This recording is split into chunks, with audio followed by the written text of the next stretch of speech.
Hace algunos días una mujer trabajadora de Supra Caracas y le decía al presidente, presidente, nosotros hemos sido leales con usted, presidente, de hecho le decía a mi presidente, hemos sido leales con usted, hemos estado en campañas electorales, decía, falta que caiga un meteorito y nosotros vamos y barremos y lo recogemos también como parte de nuestro trabajo.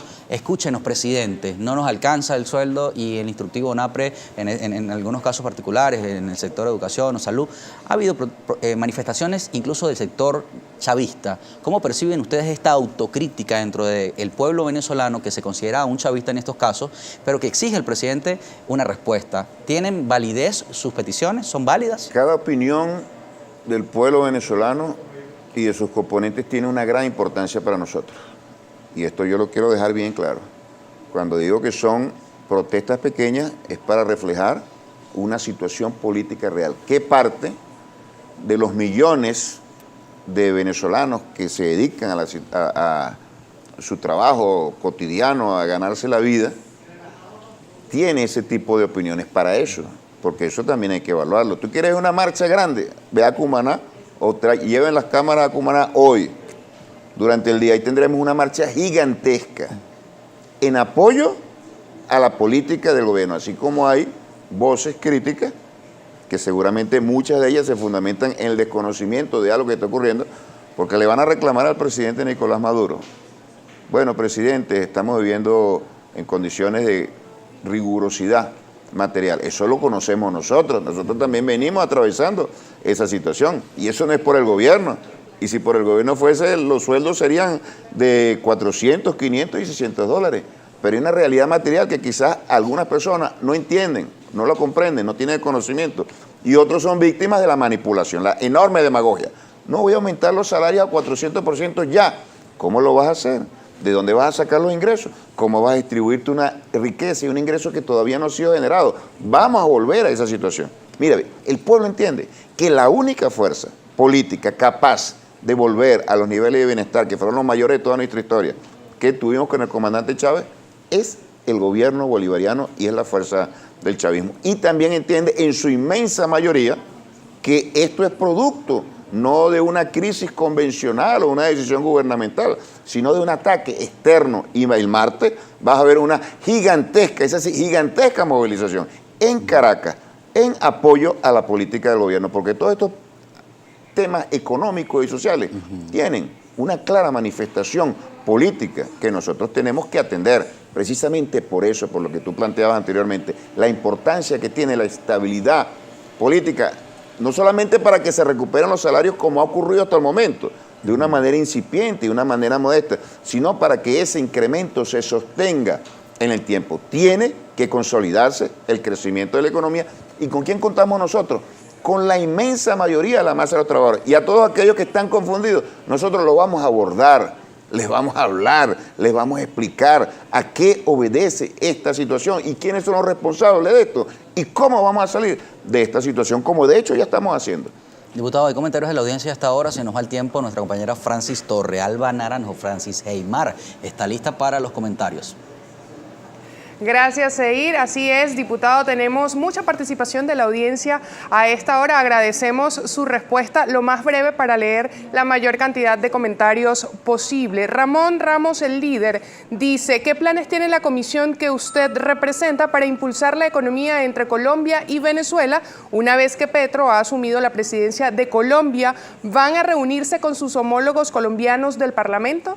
Mira, aquí hay grupos de amistad entre las naciones. En el pasado no existió porque el gobierno de Duque impedía cualquier tipo de contacto. Ahora se creará ese grupo de amistad parlamentario. Eso ayudará mucho al acercamiento de nuestras naciones. Nosotros también ayudamos a través de la legislación, zonas económicas especiales. Ahí queda un instrumento de excepcional importancia para impactar la zona fronteriza, nuestro centro industrial en el Táchira por excelencia, en la frontera que es La Ureña, y muchas otras fórmulas más. En todo caso, la Asamblea Nacional está al servicio de la política de paz, de integración, de cooperación y de acercamiento entre las naciones del presidente Nicolás Maduro, con Colombia y con todas las naciones del planeta. Hay otra pregunta que hace @elchiche581. Buen día, quisiera saber qué diría este señor si Empresas Polar pagara a sus trabajadores el bono vacacional, como lo hace el gobierno con los educadores. Bueno, no se puede comparar el impacto que ha sufrido el gobierno nacional, donde se desplomaron y estamos obteniendo menos del 10% en la actualidad y por 2 años menos del 1% de lo que teníamos en el pasado.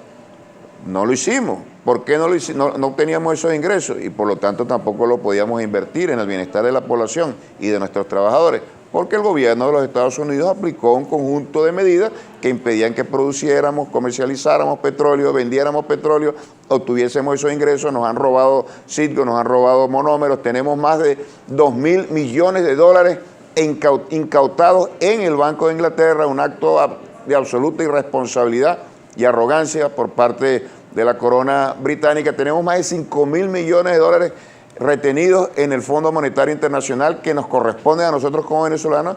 Esas son las realidades que no tiene Industrias Polar.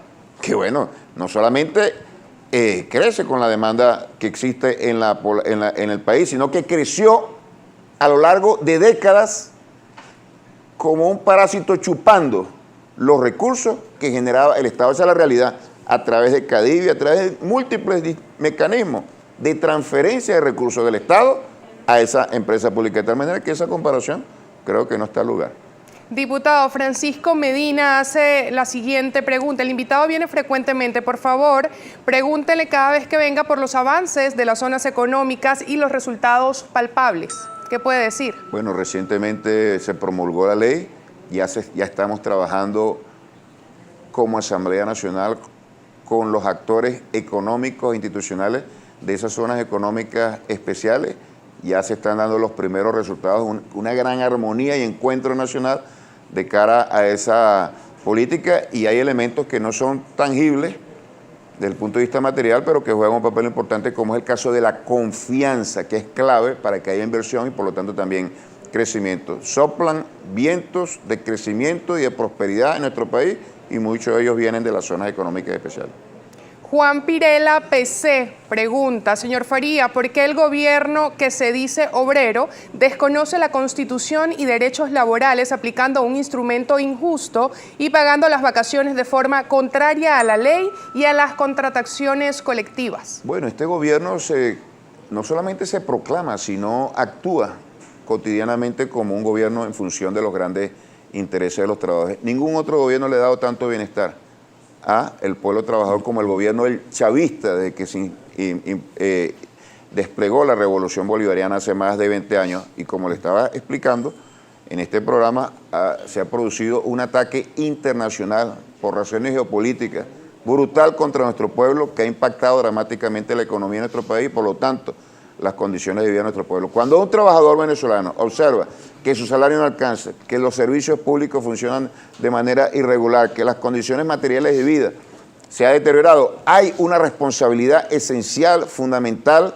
y determinante. Ese es el bloqueo que nos han impuesto. Y si no existiese el gobierno revolucionario, aquí los salarios jamás se hubieran recuperado. Y si existiese un gobierno de la derecha, aquí estuviéramos sufriendo nosotros los impactos del programa de ajuste del Fondo Monetario Internacional y de la venta de todos los activos que verdaderamente despojaría a los trabajadores de cualquier esperanza para volver a condiciones de vida como le ofrecimos en el pasado y le volveremos a ofrecer al pueblo trabajador venezolano.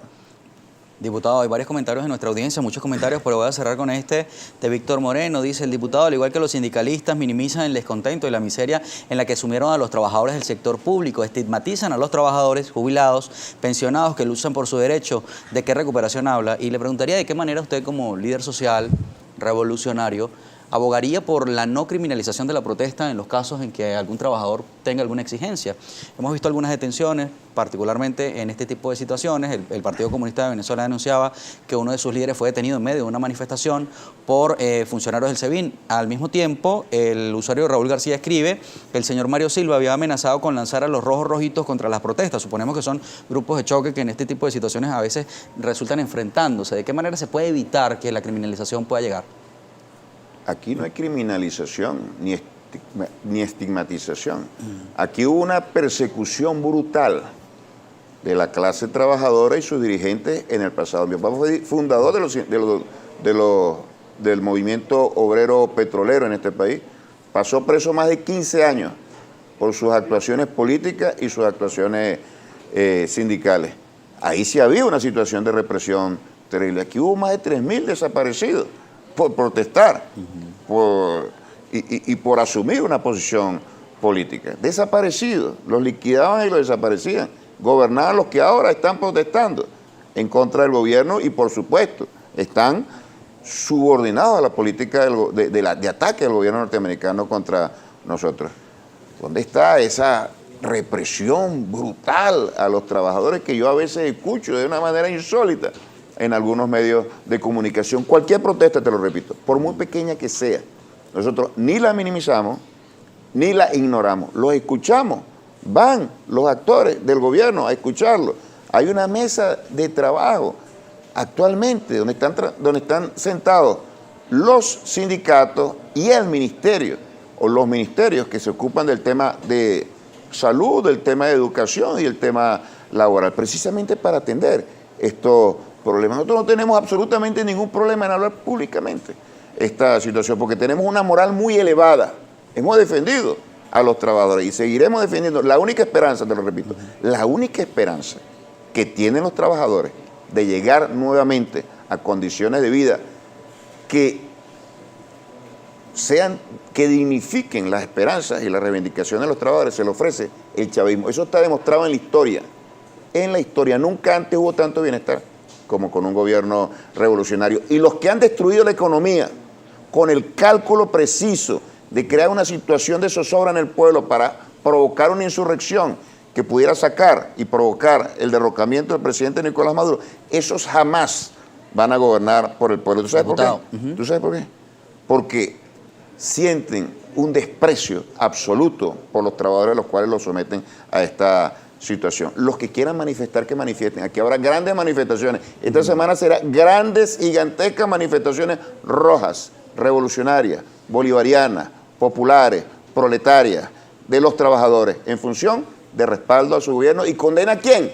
Condena al gran responsable de la situación que estamos atravesando. No solamente los trabajadores de un ministerio en particular, toda la población venezolana está sufriendo grandes calamidades por un bloqueo criminal que se nos ha impuesto. ¿Qué responsabilidad podría asumir la revolución bolivariana para haber llegado a este punto? ¿Todo ha sido perfecto o ha habido algo que puedan decir, mira, no, por aquí supuesto, no hay gobiernos perfectos. Claro, pero usted está atribuyendo todo al tema del bloqueo, por eso algo que pudieran asumir ustedes y decir, bueno, mira, aquí quizás fallamos, ¿no? No hay gobierno, es como si tú fueras a cruzar la calle, te lo he dicho varias veces, y te doblas el pie, y entonces vas ranqueando y después te atropella un camión y te deja en terapia intensiva. Tú no puedes comparar doblarte un pie, un esguince, con un multitraumatismo que te lleve a terapia intensiva y te cause la muerte. Esas son las dimensiones y las proporciones de las responsabilidades que tienen cada uno de los factores en las condiciones actuales. Nadie hace gobierno perfecto. Nadie hace un gobierno sin cometer errores. Ahora, el error que nosotros no vamos a cometer, jamás lo hemos cometido, no lo vamos a cometer, es sacrificar las condiciones de vida y los intereses de los trabajadores venezolanos para favorecer a corporaciones extranjeras y a intereses de gobiernos imperiales. Eso jamás lo vamos a hacer. Y toda la fuerza que se oponen en estos momentos al gobierno bolivariano y buscan aquí prender una mecha en medio de esta situación de la manera más hipócrita, todos ellos estuvieron involucrados en el pasado en situaciones de esa naturaleza, donde traicionaron los grandes intereses del pueblo, y por eso llegó la revolución bolivariana. Diputado, de esta manera que tenemos responsabilidades, asumimos nuestras responsabilidades, pero la crisis del país, en esta dimensión de la cual estamos saliendo, nosotros progresivamente nada tiene que ver con la actuación del gobierno y tiene un responsable fundamental, que es el bloqueo económico, ilegal y brutal que aplica el gobierno de los Estados Unidos. Gracias por su tiempo, diputado.